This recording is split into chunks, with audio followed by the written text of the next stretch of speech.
Hello everyone, welcome back to my channel Harmony of Physics with Music. গতিকে সকলোকে মোৰ চেনেলটোলৈ পুনৰবাৰ স্বাগতম জনাইছো।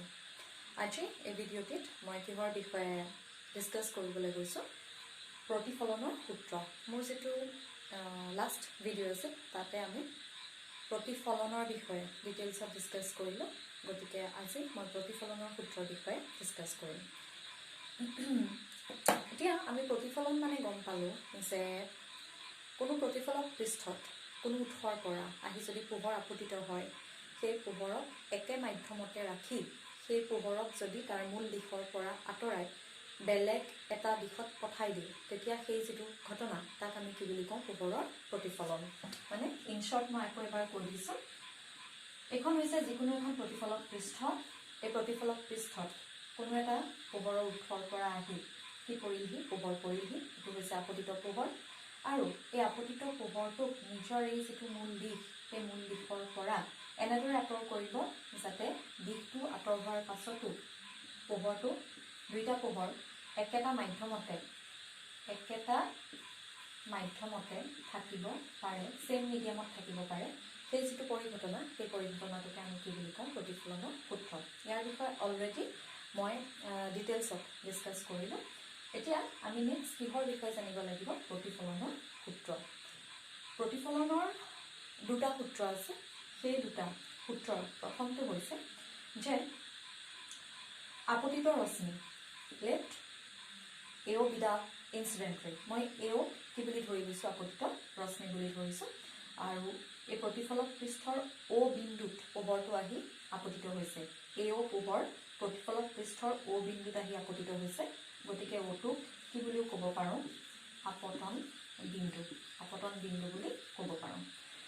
আৰু ওত আপতিত হোৱাৰ পাছত এই প্ৰতিফলক পৃষ্ঠখনে এই আপতিত পোহৰ এওক কোনটো দিশত গতিপথ সলনি কৰি পঠাই দিছে ও বি দিশত গতিপথ সলনি কৰি পঠাই দিছে। মানে প্ৰতিফলক পৃষ্ঠৰ ও বিন্দুত এও পোহৰ কোনো পোহৰৰ উৎসৰ পৰা এটো ধৰি লৈছো সাপোজ কি উৎস লাইটৰ এটা সোৰ্স, এই লাইট সোৰ্সটোৰ পৰা ওলাই অহা পোহৰ এও প্ৰতিফলক পৃষ্ঠৰ ও বিন্দুত আপতিত হৈছে। সেয়ে এও হৈছে আপতিত ৰশ্মি, ও হৈছে আপতন বিন্দু। আৰু ওত আপতিত হোৱাৰ পাছত এই যিখন প্ৰতিফলক পৃষ্ঠ XY প্ৰতিফলক পৃষ্ঠয়ে এও আপতিত পোহৰক নিজৰ মূল দিশৰ পৰা কেনেদৰে কোনটো দিশত আঁতৰ কৰি পঠাইছে ও বি দিশত আঁতৰ কৰি পঠাইছে। আৰু ও বি দিশত আঁতৰ কৰি পঠোৱাৰ বাবে কোনে আঁতৰ কৰি পঠিয়াইছে অফকোৰ্স প্ৰতিফলক পৃষ্ঠ XY প্ৰতিফলক পৃষ্ঠয়ে এও ৰশ্মিক নিজৰ মূল দিশৰ পৰা ও বি দিশত আঁতৰ কৰি এই কাৰণে পঠাইছে যাতে এও ৰশ্মি আৰু ও বি প্ৰতিফলিত ৰশ্মি মানে দুইটাই কিহত থাকিব পাৰে সেম মিডিয়ামত থাকিব পাৰে, একেটা মাধ্যমতে থাকিব পাৰে। গতিকে আমাৰ এই যেটো এও হৈ গল আপতিত ৰশ্মি, ও বিটো হৈছে কি ৰশ্মি প্ৰতিফলিত ৰশ্মি। এতিয়া প্ৰতিফলক পৃষ্ঠৰ আপতন বিন্দুত আমি কি এডাল অংকন কৰিব লাগে, এডাল নৰ্মেল মানে অভিলম্ব। আৰু সেইডালক মই কি বুলি ধৰি ললো ও এন।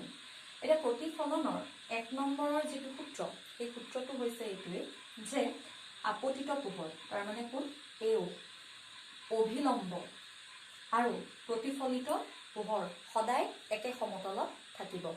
এতিয়া সবতকে কনফিউজন হোৱা পইণ্টটো হৈছে প্ৰতিফলনৰ 1 নম্বৰ সূত্ৰৰ ভিতৰত অন্তৰ্গত যেটো শব্দ একে সমতল। প্ৰতিফলনৰ 1 নম্বৰৰ সূত্ৰটোৰ মতে আপতিত পোহৰ অভিলম্ব আৰু প্ৰতিফলিত পোহৰ সদায় ক'ত থাকিব একে সমতলত থাকিব।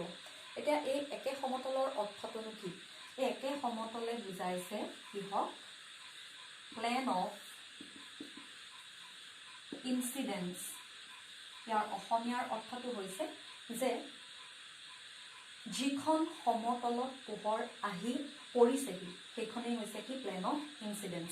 আৰু সেইখনতে কোন সোমাই থাকিব বুলি কৈছে আপতিত পোহৰো সোমাই থাকিব লাগিব, অভিলম্বও সোমাই থাকিব লাগিব আৰু প্ৰতিফলিত ৰশ্মিও সোমাই থাকিব লাগিব।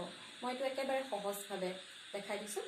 মোৰ এইখন হাতখন, মোৰ এই হাতখনকো মই কি বুলি কনসিডাৰ কৰিব পাৰো, এই হাতৰ যেটো তলুৱা পামটোত কি বুলি কনসিডাৰ কৰিব পাৰো, হাতৰ তলুৱাটো এখন চাৰিচুকীয়া সমতল বুলি কনসিডাৰ কৰিব পাৰো। আৰু ধৰি লোৱা মই এই হাতৰ তলুৱাটোতে কি এখন ৰাখি দিছো, এখন হাতৰ তলুৱাটো সাইজৰ এখন কি ৰাখি দিছো প্ৰতিফলক পৃষ্ঠ। মানে তোমালোকে এতিয়া মোৰ হাতখনকে কি বুলি ভাবিব পাৰা প্ৰতিফলক পৃষ্ঠ বা এনেদৰেও ভাবিব পাৰা যে যিহেতু এই হাতখনৰ ওপৰতেই প্ৰতিফলক পৃষ্ঠখন ৰাখি দিছোঁ আৰু সেই প্ৰতিফলক পৃষ্ঠখনৰ ওপৰতেই কোণ আহি পৰিবহি পোহৰ আহি পৰিবহি গতিকে এই যিখন সমতল যাৰ ওপৰত মই প্ৰতিফলক পৃষ্ঠখন ৰাখিছোঁ সেই সমতলখনকে কি বুলি ভাবা বৰ্তমান প্লেন অফ ইনচিডেন্স ঠিক আছে আৰু এই সমতলখন যাৰ ওপৰত প্ৰতিফলক পৃষ্ঠখন ৰাখিছোঁ তাক প্লেন অফ ইনচিডেন্স বুলি এই কাৰণেই ক'ম যে ধৰি লওঁ এইটো হৈছে কি ৰশ্মি পোহৰৰ উৎসটোৰ পৰা আপতিত হোৱা পোহৰৰ উৎসটোৰ পৰা আহি আপতিত হোৱা আপতিত পোহৰ এও সেই আপতিত পোহৰ এও এই প্ৰতিফলক পৃষ্ঠখনে কোনটো দিশত পঠাই দিলে অবি দিশত পঠাই দিলে মানে এই যিখন সমতল যাৰ ওপৰত মই প্ৰতিফলক পৃষ্ঠখন ৰাখিছোঁ তাতে আপতিত পোহৰকো পালা আৰু লগতে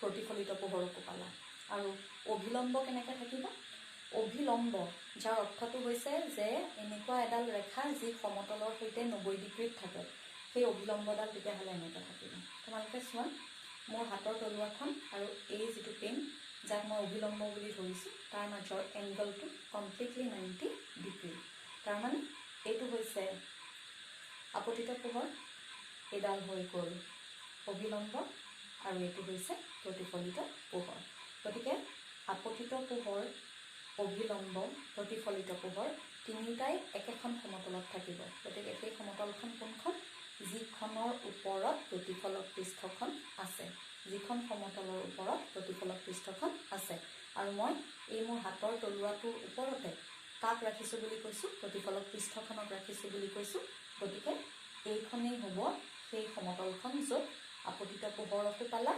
অভিলম্বকো থকা পালা আৰু প্ৰতিফলিত ৰশ্মিকো থকা পালা সেইটো হৈছে প্ৰতিফলনৰ প্ৰথমটো সূত্ৰ আৰু প্ৰতিফলনৰ দ্বিতীয় সূত্ৰটো হৈছে যে